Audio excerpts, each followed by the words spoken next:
Hello, welcome to your next episode with me, Amy. And me, Louise. So Louise, I've been doing all these online gigs. Yes. I was doing like 1 or 2 a week before lockdown, but getting onto the train, coming back out. Now I'm just logging on and meeting so many interesting people, one of whom we're going to be talking to today. She is Donna Landy, and she is a trans woman. She's 56 years old. She's got 2 kids. She's so funny. Her whole set is about her life, and I just thought, we should have a chat with her. Would you be up for that? Yes, absolutely. Now, how long ago did she come out? Is that the right phrase? I don't know. Am I using the right phrase? Well, this is the thing. I've been Googling for the past sort of, few days about researching. I don't have many trans people in my group of friends. I'm going to be totally honest with you about that. So I was kind of like, how terminology, what do I say? And I've met her online, I've gigged with her online. It's not like we're really, really good friends and I can say absolutely anything to her. So I think about 5 or 6 years ago, I think that's the sort of time frame. So, and she's got kids, hasn't she, as well? Yeah. So was born a man, was in a straight relationship, married a woman, had 2 children.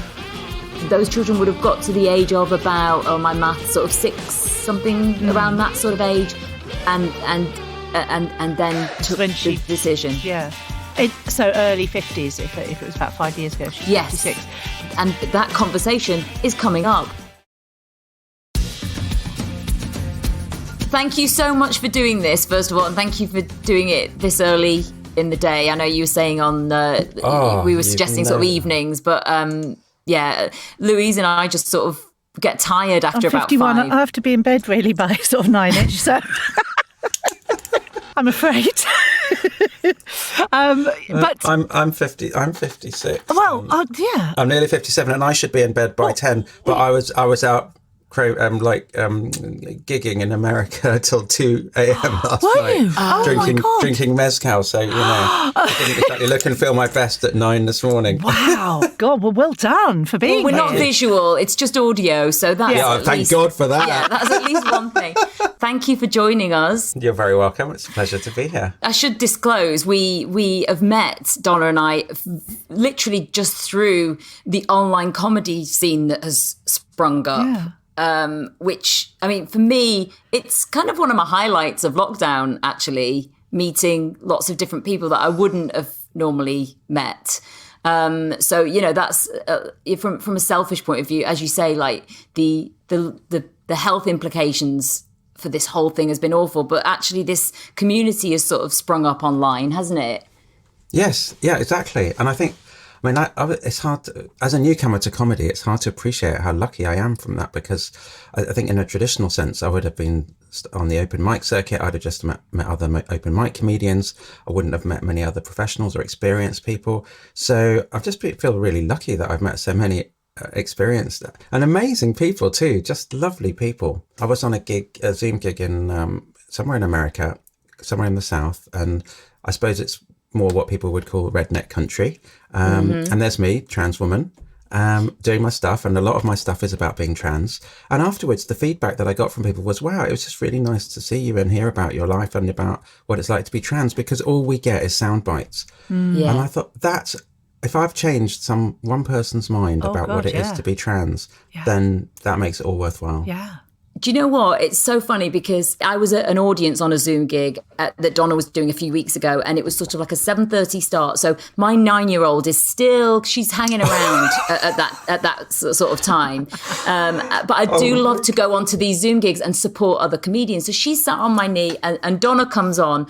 And obviously, so when what Donna does is in her little Zoom name thing, she has her name, and then in brackets, she, her. So the first thing, because my daughter's just not used to seeing that pronouns thing. Now she will be, because that is the world that we are now living in, which is an amazing thing that it's getting out there, isn't it? That people will put their pronouns in. That's a thing. So then I had to put her on mute, because obviously on Zoom, if the audience is not on mute, you hear every damn thing. And she had some questions like, why does it say she, her? And then obviously a lot of Donna's jokes are trans jokes and they're really funny. But we had a chance to just talk about what the T in LGBTQ stood for on mute on a Zoom call. And it really did. It was a lovely opportunity, a really organic opportunity for me to explain that. And that it was so amazing. So thank you for that. Oh, you're so welcome. I'm absolutely delighted. At the time, I was mortified because I could see your daughter there. Her little face. My stuff is really dirty. How old are your kids, Donna? 15 and 11. How old's yours?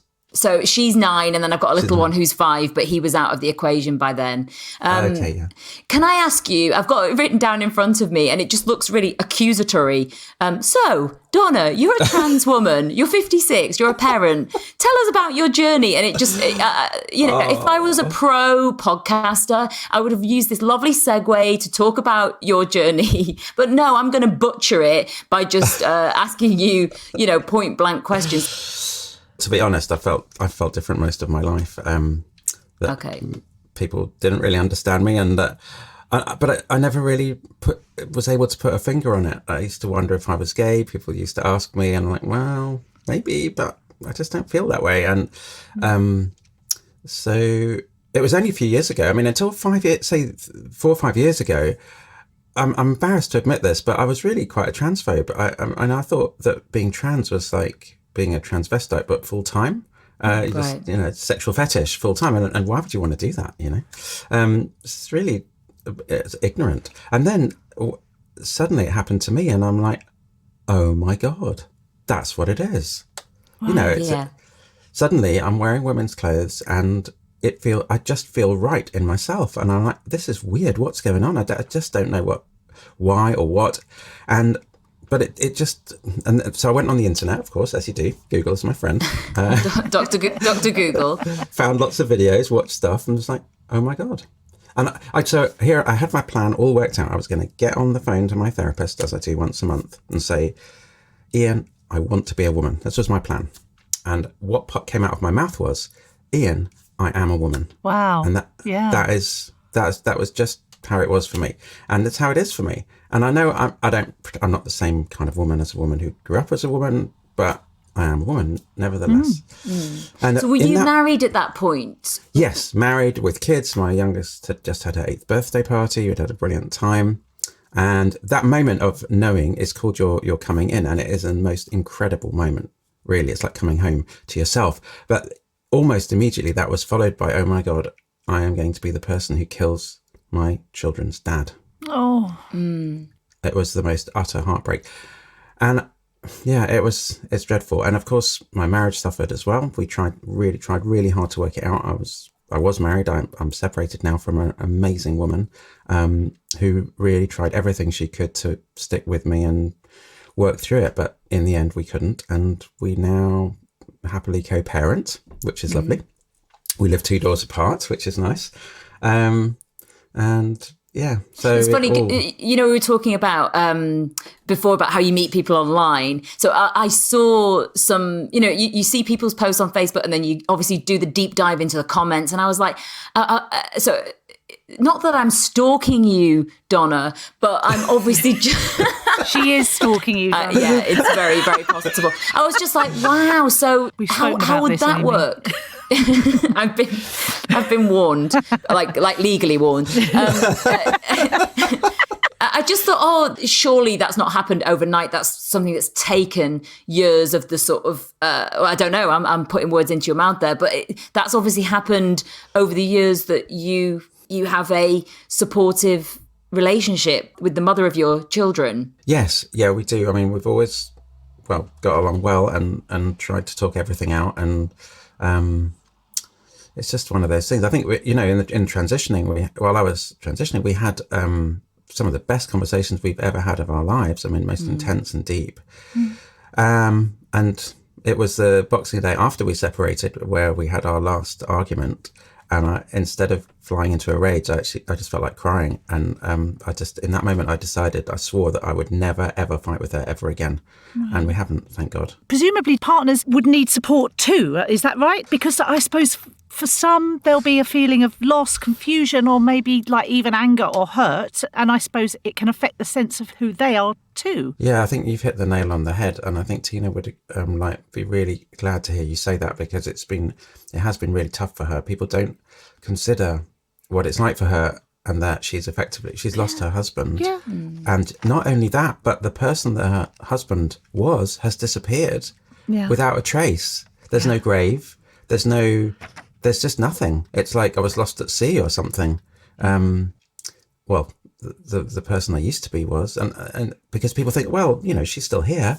Yeah, I am, but I'm not the person I was. And it's really hard for her. And the only support that's available is through, there are a few organisations, but she felt that really they were kind of leaning towards the people who'd stayed with their partners and through transition, and she couldn't do that because she just didn't want to be married to a woman. It's nothing, she thought about it, and she's straight, so why would that change? Yeah. Also, did she have to witness you having to deal with other people's comments or even unkindness? I'm just now thinking about all of that stuff that she must have had to have dealt with as well. And, she loves you, and that must have been hard as well. Or was it not an issue?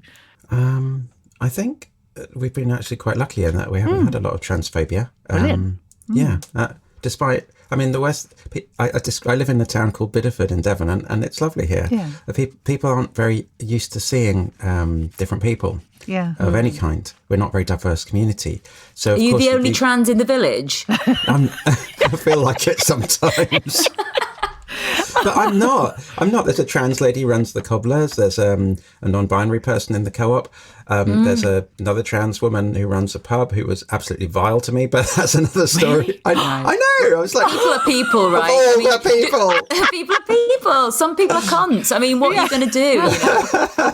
I'm just thinking about when you were saying before, Donna, that Tina had lost her husband, but I was thinking, but then on the other hand, you had found yourself. So there's this weird juxtaposition, isn't there, where you felt lost at sea for so long, but then you found who you were inside. Do you know what I mean? And that's the push and pull of this, isn't it? Makes it so emotional. I know, and I'm going to start crying because it was like the happier I got, the sadder she got. Oh, sweetheart, I can totally see that. It was really a tug of war, and I couldn't take it, and she couldn't take it really, because every day there'd be something new arriving in the post, a wig or a dress or something, and I'd be, I'm so excited, and she'd be like, and then it's terrible. It was. Would you have any advice, Donna, for people in the situation that you were in 5 years ago? Yeah, hang in there. It gets better, and find people you can talk to. There's a lovely helpline down here in the southwest who are so supportive, almost 24 hours. And there's a local counselling service called Integrate who are fantastic. So there are people you can talk to. Would you say that a period of psychological support would be necessary to help someone be able to face challenges and build confidence in their affirmed identity? Would you recommend some sort of counselling? For me, I've really enjoyed the years of therapy that I've had, and I think they've been incredibly helpful from all sorts of points of view. So I would always recommend counselling or therapy. Same. And I think there are incredible challenges to coming out and being in the world and the workplace and the responses you do get from people and dealing with that, and it can be incredibly upsetting sometimes. Just because you don't feel supported. I'm a contractor in IT by trade, and I got a role about a year ago at a place, and it was the first time I'd ever worked somewhere where there was another trans woman, and she's now a firm friend. So, but to be the only one of your kind anywhere is difficult, as I'm sure anyone would know who's been in that situation. Of course. So yeah, support is really vital. So you said you suddenly realised. Did you go and see someone to get a sort of a diagnosis? Is that the wrong word? Or No, that's absolutely right. I did. The first time I went out in the world as a woman, it was absolutely terrifying. I've got to tell you, I worked away from home.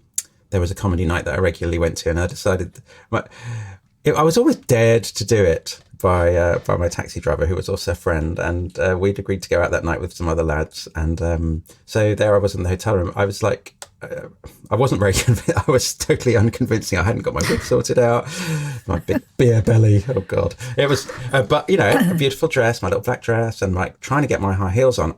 My hands were shaking so badly I couldn't do my shoes up, and I was just like, "Girl, you just got to throw yourself out that door, or you'll never get down there." Yeah. And I got down there. It's me, my little black dress, and my pearls. And what does my friend say at the bar? There she is. Finally. It's like, you have no idea, mate. You have no idea what this took. And then he made some smutty joke about my pearl necklace, and that was it. It's the end of a beautiful friendship. Yeah.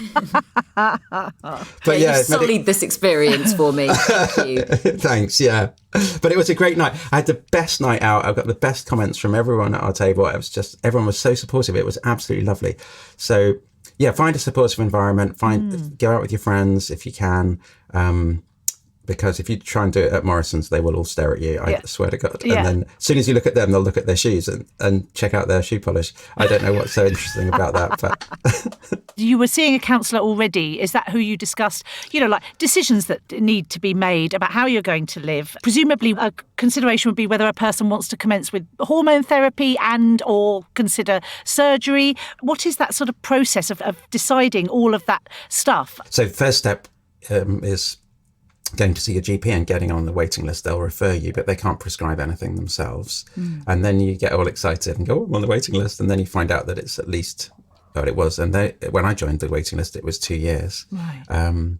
And as I discovered to my horror, 2 years later, the waiting list was still 2 years. Wow. And it hadn't moved in the entire 2 years I'd been on there. And this is just to see a specialist? That's just to get a first appointment. Right. So I've moved to London now, and I wish I'd been there in the first place because the clinic in London is much better staffed. But I had to go to the back of the queue in London, so I'll probably wait another 2 years before I see anyone in NHS. So now, of course, you can't wait that long. I mean, I don't know. I don't know if other people can, but for me, it's like you just got to do it. It drives you. It's like, well, you've taken those steps, haven't you? Wait to get that stone out of your shoe. So I'm lucky. I'm in a position I can afford to go private. I saw someone in London, got a diagnosis, had to get a second opinion, but I got that. And on that basis, I started to get hormone therapy, which was fantastic. It was like, it felt like everything in my body had been missing all these years. Wow. God. Yeah, I didn't expect that at all. Right. And it's absolutely lovely. So I'm still on that.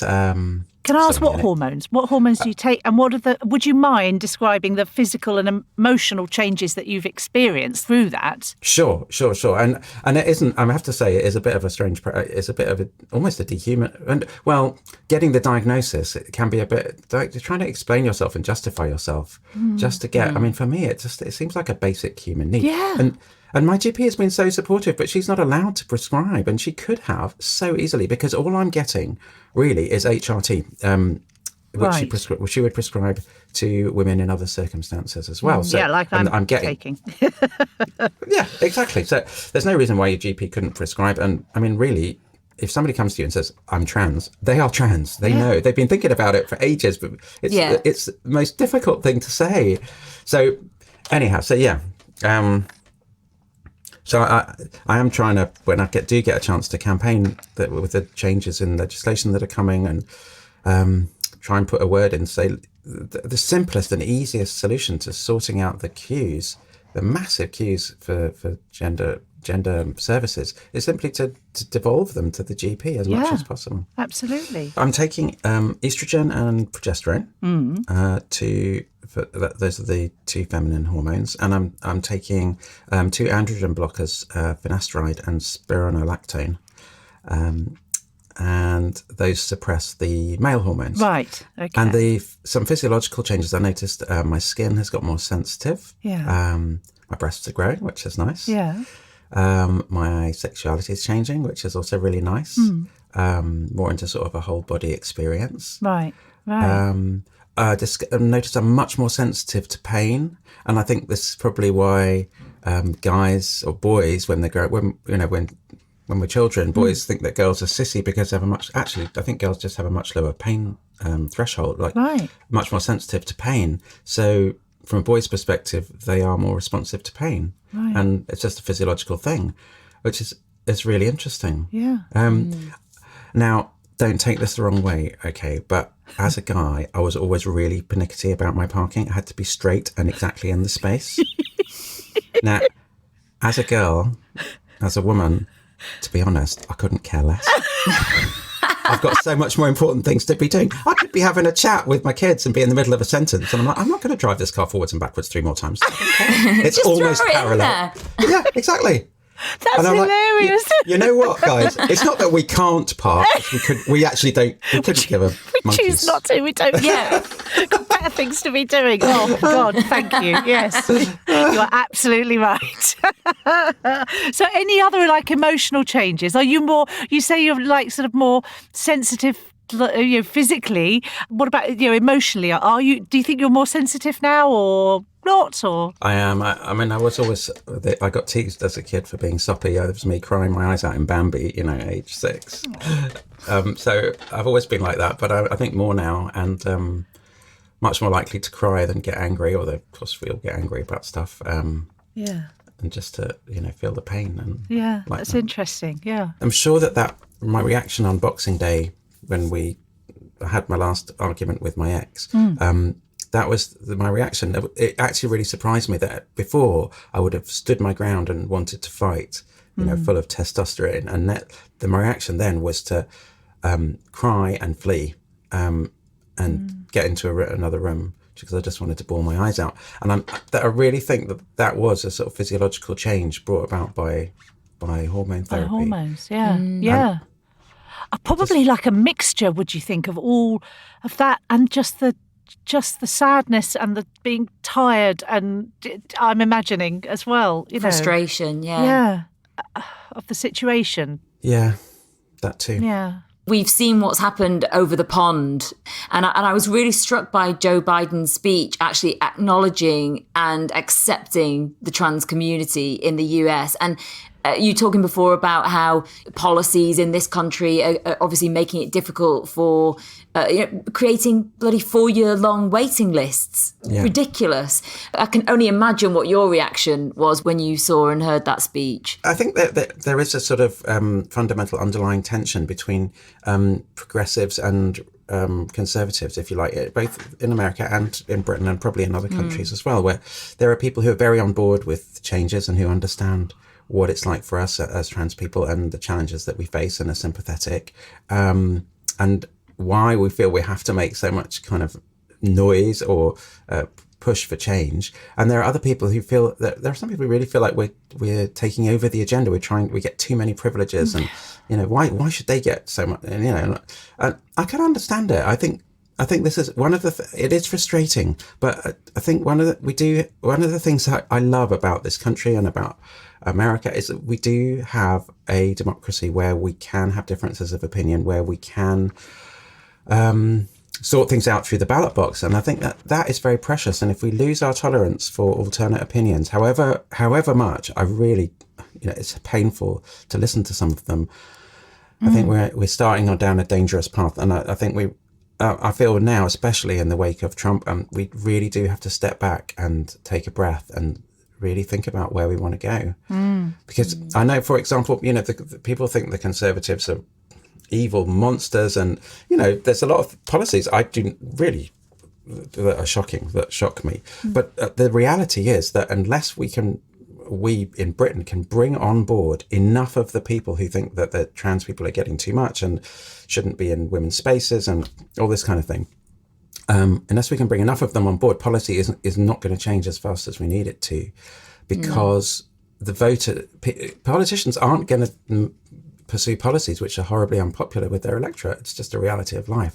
So the more we can win hearts and minds and go and show that we're just ordinary people trying to live ordinary lives, we don't want to harm anyone, quite the opposite. We have lots of positive contributions to make. We're fighting for women's rights. You know. Yeah. Oh my God, Donna Landy for our second female Prime Minister. Yes. Let's do this. This is slightly reminding me of, I had quite an awkward conversation a year or so ago with another woman.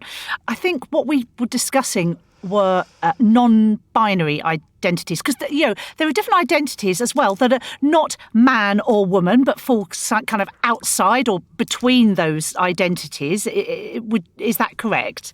And so this woman, that was what she was finding. It was like she had managed to get her head round some of it, and then was just sort of really intolerant. And kept saying, well, I just don't get it. I just don't get it. And as if, well, I don't get it, therefore it's ridiculous.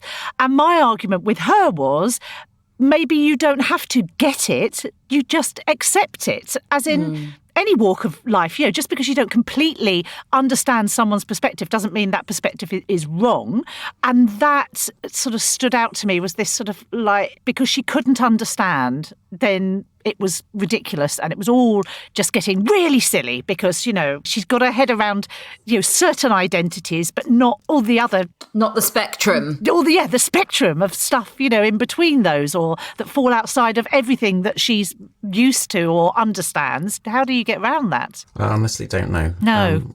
I honestly don't know. Sometimes people just have to experience it themselves, or have somebody that they love be affected by it, like a grandchild or... Yes, of course. And then, or a child, and then they just have to kind of work it through. It's been like, my parents have had a bit of a journey, and I can't imagine what it's like really for them. But they've come along, and eventually 2 years later, calling me Donna, and so it is possible. That's so good. Are you an only child, or do you have siblings, Donna? No, I've got two brothers, and they've been great. They've been absolutely amazing. I think that they just got on board really, really much more easily than my parents, and I think it's a generational thing. Yeah, of like course. you say, I think there is this kind of I feel so sorry for that lady. I think it is. Yeah. It's hard enough to get your head around the whole thing about being trans, and then you get someone who seemingly they can't make up their mind. Yes, just make that up your was mind. exactly. Are you going to be a man or a woman? Just tell me and I'll get used to it. But today, you're Peter and tomorrow you're Petra. I just can't. I know. And that was the argument that we ended up having. I was just like, okay, that's fine that it's difficult to understand. That is not your experience. So you're probably never going to fully understand. But does it matter? Just accept that is one human being's perspective. Yeah, I think the worldview has changed.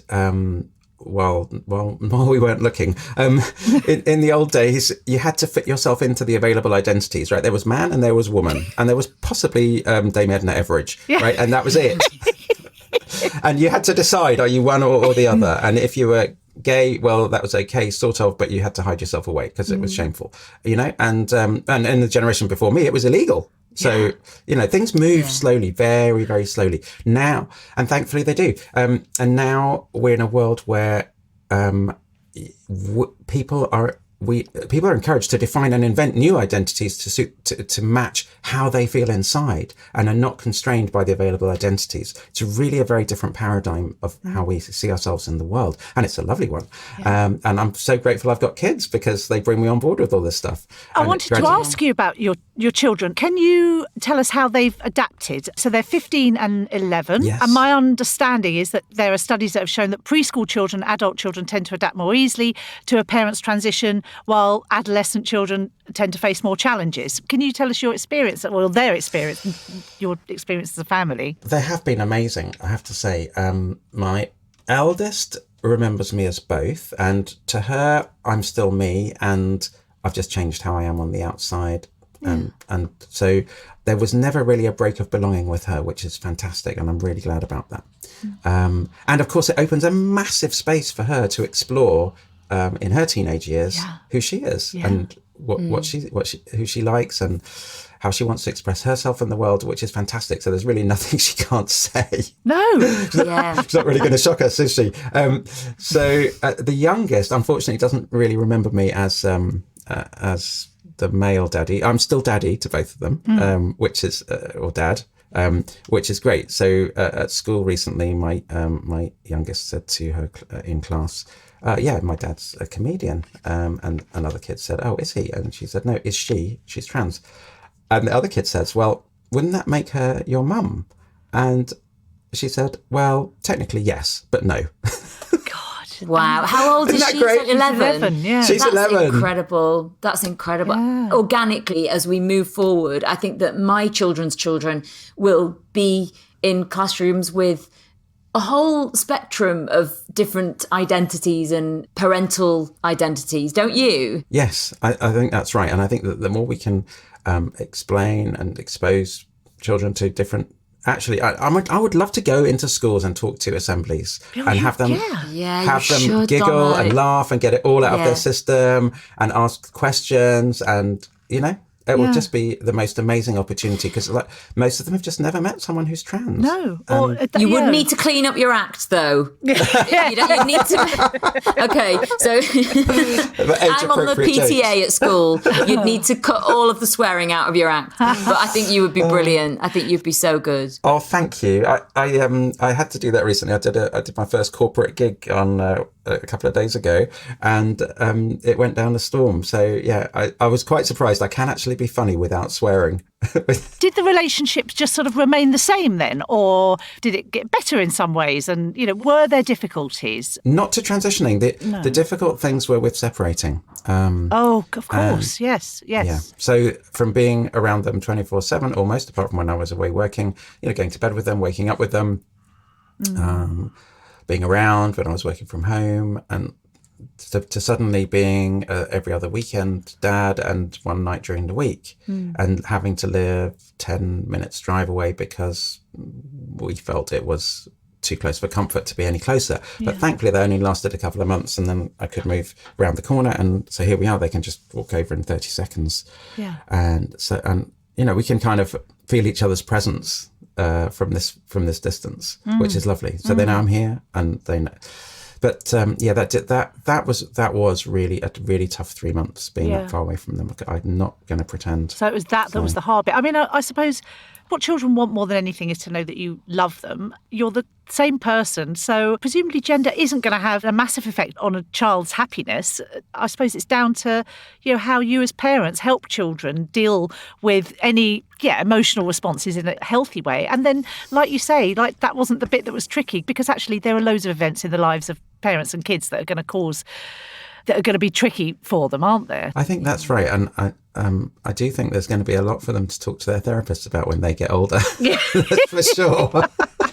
So are there less opportunities for kids to be able to talk about it in everyday life with someone who is really informed or understands? So, whereas, with other issues, they might speak to teachers or family friends or, like their own friends as they get older. Is that a bit of a stumbling block, being able to talk to someone who actually understands or is informed? Yes, I do wonder about that, and whether a school counsellor would have enough experience to be able to give the correct input, or whatever that correct input is. But I think the best thing for counsellors, and this is what they do wonderfully, is just to listen and reflect, and that creates a space where people can work things out themselves. Yeah. So, for example, I think for my youngest, it's almost as if dad has gone and now she's got like an auntie or something. Right.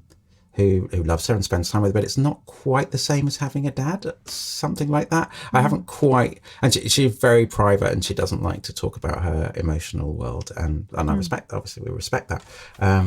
So I'm kind of curious how that's going to work out for her, and I would love to hear later, like if she's ever able to reflect later and tell us how she felt and how it was for her. I'd be so keen to know. Yeah. For you to have lived so honestly. Yeah. Donna, is just so inspiring. It really is. Yeah. Yeah, thanks for that. I mean, I have to remind myself sometimes it's easy to start feeling guilty about what I've done to them, quote unquote. But on the other hand, what if I hadn't have transitioned, what life would I have been showing them? That you have to put your own life on hold for your children? No.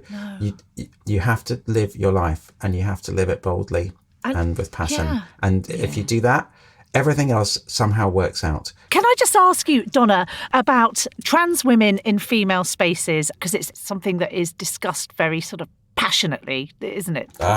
This is the hot potato, isn't it? Because, yes. This is where passions run high. Yeah. Because now, it's a sort of like you could call it a wedge issue, because it is something which is used to drive feeling against trans people by people who don't recognise their identity as trans feminine,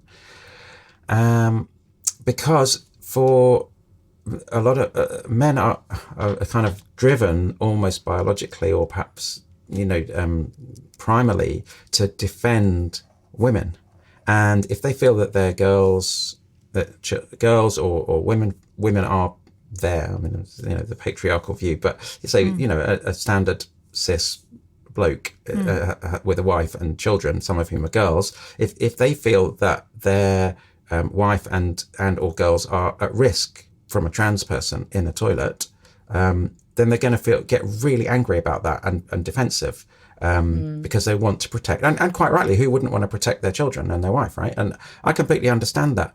And what is never presented is actually the facts. Like, okay, well, look, I understand that, but is there any evidence that trans people in toilets attack people, or even cis people, like a non-trans man say, "Oh, I know, I've thought up a wizard wheeze of getting vulnerable women. I'll dress up as a woman and go into the toilet." Actually, that you've got more chance of being struck by lightning than of being attacked by a trans. I honestly, I went to. It's this horrible thing to do, but there is a trans hate site where they record every crime that's reported in a paper about a trans person. So that's a quite useful resource. And I went through the past 2 years, and I could only find one example in 2 years of an attack by a trans woman in a toilet. And of course, that's one too many. But in that same 2 years, 1 million women have been assaulted by men, and not in toilets. So we're looking at the wrong end of the stick here. Yes, yeah. Yeah, but don't let facts get in your way, Donna. No. Don't let facts get it. Jesus, come on. If there's hatred, it will be channeled, and facts will not be relevant. But, so when you said that, like your sort of standard cis man is the one that is anxious, are women anxious about it? Oh, yeah, thanks for bringing that up. Yeah, some are, and I think it's a very generational thing. When I transitioned at work, the younger, pretty much everyone welcomed me into the women's spaces. It was great. It was like, oh, welcome to the women's club. Yeah. That's fantastic. And well, there were so many. I'm going to just segue off, but I'll come back if that's okay. I mean, being welcome to the women's world, it meant being invited to the departmental women's lunch, and there were 6 of us round the table, and somehow we got onto the subject of sexual abuse, and the woman who started the conversation mentioned the time that she was abused at work, and it just went round the table, and I was like, okay, well, we've heard 2, we've heard 3, it won't be everyone, and it's just everyone. It was 6, maybe 8 of us round that table. Every single woman had at least one story, and usually multiple stories of the time they were, boob grazed or touched or worse at work. And my jaw was on the floor. I was like, wait, how come I've never heard this before? That both of those things amazed me. 1, that it's so common, and 2, that it's a complete secret to most men, that it is so common, and it is shocking.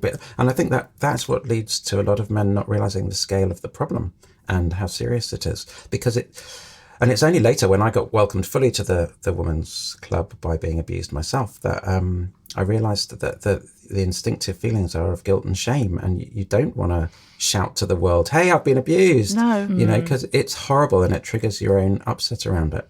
Yeah. So,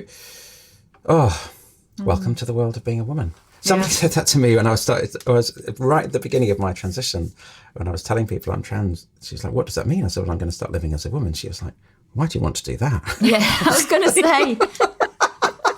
It's like, yeah, trust me, if I had any choice in the matter, I wouldn't. Yeah. So mostly it's completely fine. And everyone was really welcoming. But there were a couple of women, particularly sort of older women, I'd say in the 45 upwards bracket, who I noticed would go downstairs to use a different toilet, because I would generally use the one on our floor. Yeah. Now, I know.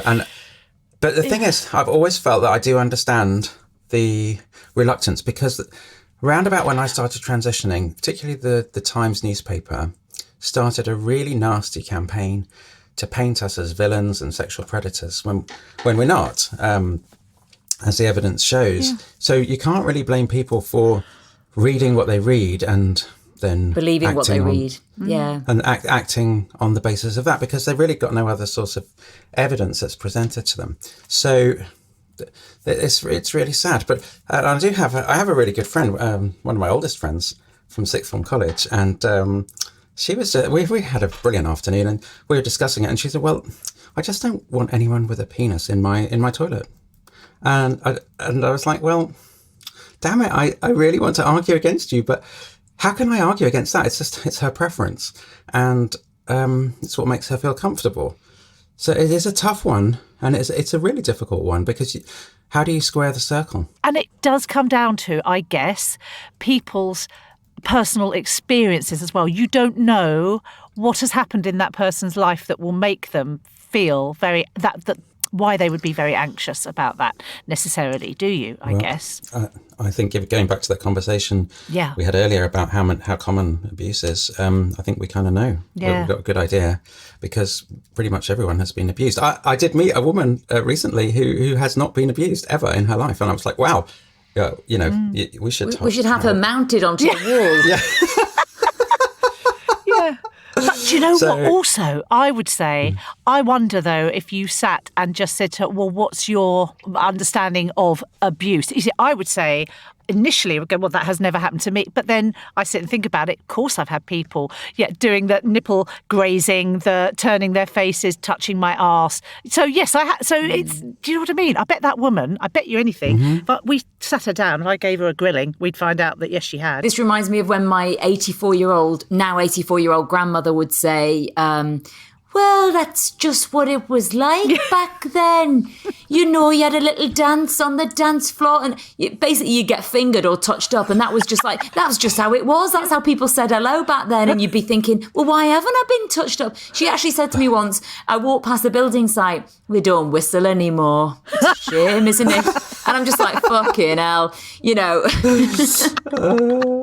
different times. Yeah. Different times. My mum was like that. She was like, well, no, we never got abused, and I've never been abused. And I was like, what? Nothing ever. I said, no, not at all. And I was like, oh, amazing. She said, well, of course, there was that time I was out walking with a girlfriend, and this guy flashed at us. Yeah. I was like, oh, well, there you go. Yeah, there you go. But she didn't count that as abuse. No, that was just the 70s, wasn't it? Yeah. That's just what happened. I think the best way that I've seen this resolved is in a club called the Queen Shilling in Bristol, where you go down the corridor to the toilets. On the right is the gents, so all the gents filter off at that point, and ladies carry on. And the ladies is then the second on the right, and you go into the ladies' second on the right, and then on the left is a women, an inclusive cubicle. That's for trans women and non-trans women, and on the right is a non-trans women only cubicle. So you kind of have three toilets, but you don't have to out yourself to anyone. To any men, anyway, as being a trans woman by choosing a different entrance to the toilet. Yeah. And I think, you know what? That's okay. Yeah. That's really good. I mean, Donna, I am imagining a comedy sketch where somebody's so pissed or high that they can't work out of those options. like it's multi-choice. It's just too, they just can't. I was wondering, I haven't actually been in the gents there. I was wondering if the gents has an option as well. A subsection. Four options. Yeah. And then there could be a non-binary one as well, couldn't there? Yeah. Well, there could a misogynist one. If you're a misogynist, you go in this toilet. Yeah. Yeah, and if you're a masochist and you want to be abused by a misogynist, go in there as well. Fucking tranny. We're coming down to Bristol, and we're going to go to that establishment, and we will. Yeah, what's it called again? Because my kids live in Bristol. The minute lockdown's over, I'm off to Bristol. So. Oh, come on, the Queen Shilling. Let's have a night out at the Queen Shilling. Queen Shilling, yes. Your next episode, night out. Yeah. We could literally we could chat to you all day. I think it's been so lovely to speak to you, and I'm sure that you are available if anybody's listening and would like some corporate festive entertainment with some diversity flavour in there. I'm sure that Donna would be available to come and entertain. I'd be delighted. Absolutely delighted. Yeah. It's been absolutely lovely talking to you. It's been so lovely. A podcast from producerpaul.co.uk.